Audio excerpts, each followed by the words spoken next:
5, 4, 3, 2, 1, 0.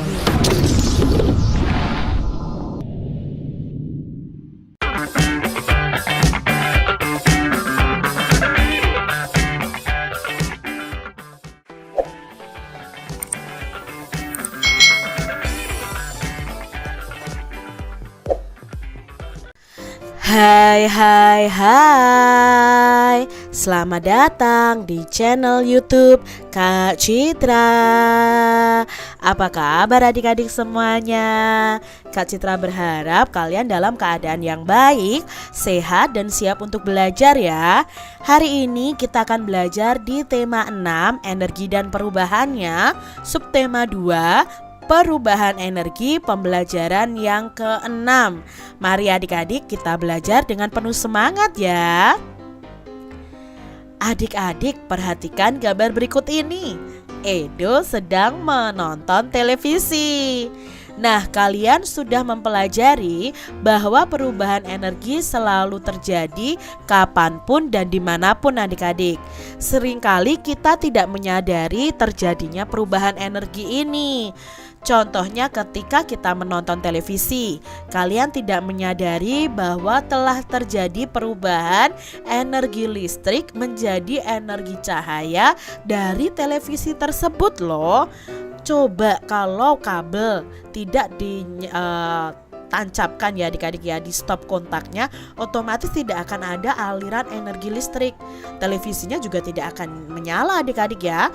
Nah, kalau kita sudah nyalakan televisinya, kita hubungkan kabelnya ke stop kontak yang ada, otomatis ada aliran energi listrik yang diubah menjadi energi cahaya. Bahkan ada energi bunyinya juga, karena kita bisa mendengar orang yang berbicara di tayangan televisi.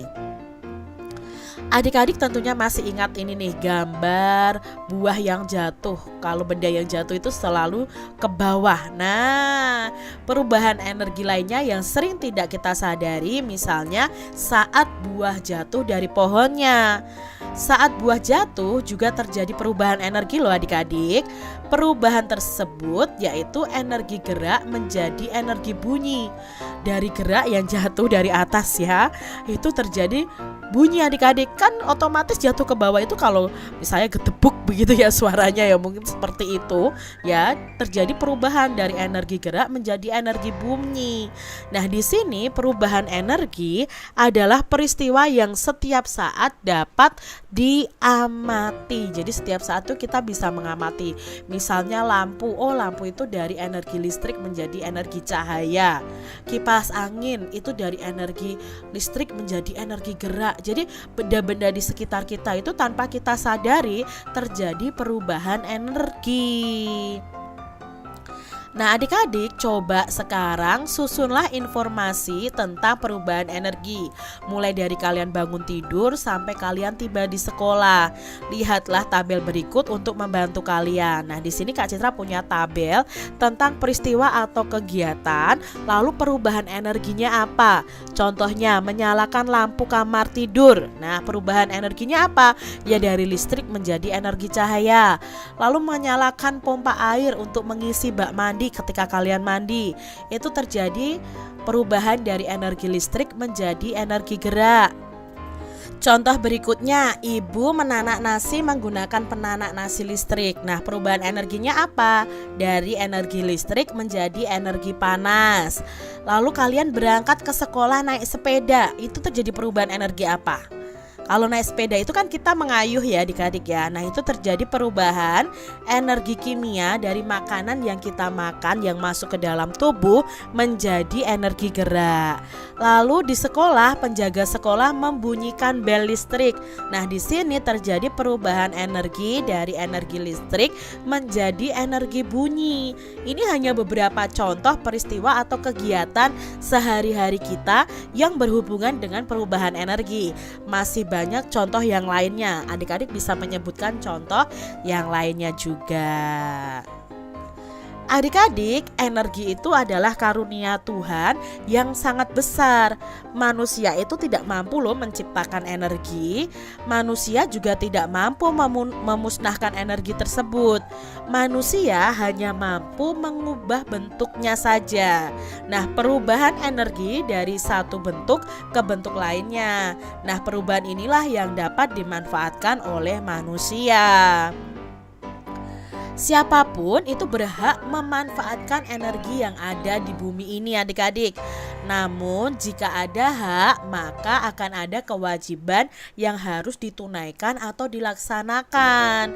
Nah, contohnya kita berhak menggunakan listrik, tapi kita juga berkewajiban untuk membayar listrik tersebut. Di sini adik-adik kita akan bersama-sama melengkapi nih isi dengan hak dan kewajiban yang saling berhubungan. Selain itu juga yang berkaitan dengan penggunaannya.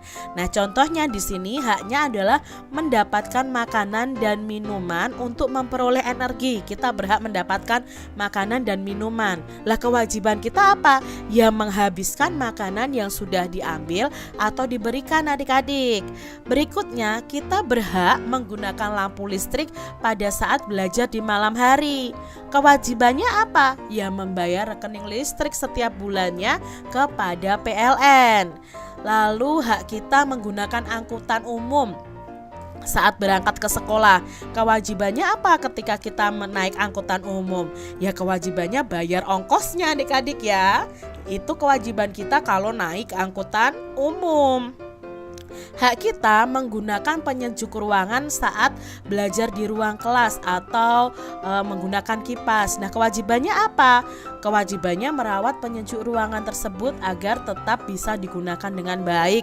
Membayar uang sekolah, nah itu juga kewajiban kalian dan orang tua kalian supaya sekolah tetap bisa membayar listrik nih adik-adik. Lalu menggunakan alat atau media belajar di sekolah, itu hak kalian. Nah, kewajibannya apa? Menggunakan dan merawatnya dengan baik. Itu hak dan kewajiban kalian adik-adik. Adik-adik, lama dan besarnya penggunaan energi listrik itu mempengaruhi besarnya biaya yang harus dibayar. Tentukan lama penggunaan alat-alat listrik pada tabel berikut. Kemudian kita akan bandingkan mana yang paling lama penggunaannya ya, dan mana yang paling besar biaya listriknya. Di sini contohnya yang pertama adik-adik, ketika pulang sekolah, Fahmi itu duduk beristirahat sambil membaca buku cerita. Dia membaca dari pukul 13.30 sampai 14.30. Pada sore hari sepulang mengaji, Fahmi melanjutkan membaca buku dari pukul 17.00 sampai 17.30. Kapan Fahmi membaca lebih lama? Apakah pada siang hari atau pada sore hari ketika dia pulang mengaji? Nah, kita harus mencari dulu lamanya kegiatan adik-adik. Pertama, kita mencari lamanya kegiatan Fahmi membaca di siang hari sepulang sekolah. Fahmi itu membaca pukul 13.30 sampai 14.30. Berarti lamanya Fahmi membaca di siang hari itu sama dengan waktu selesai dikurangi waktu mulai. Nah, waktu selesainya itu pukul 14.30, waktu mulainya waktu 13.30. Kita kurangi adik-adik di sini ya. Berapa nih dikurangi ya? Kita kurangi 0 dikurangi 0, 0, 3 dikurangi 3, 0, 14 dikurangi 13, 1. Berarti lamanya Fahmi membaca buku di siang hari adalah 1 jam. Berikutnya kita mencari tahu lamanya Fahmi membaca di sore hari.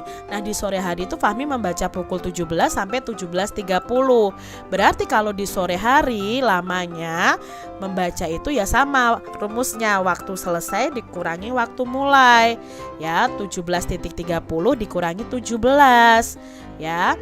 Kita kurangi nih adik-adik, 0 dikurangi 0, 0, 3 dikurangi 0, 3, 17 dikurangi 17, 0. Nah, di sini waktunya adalah 30 menit. Jadi lamanya Fahmi membaca di sore hari itu 30 menit.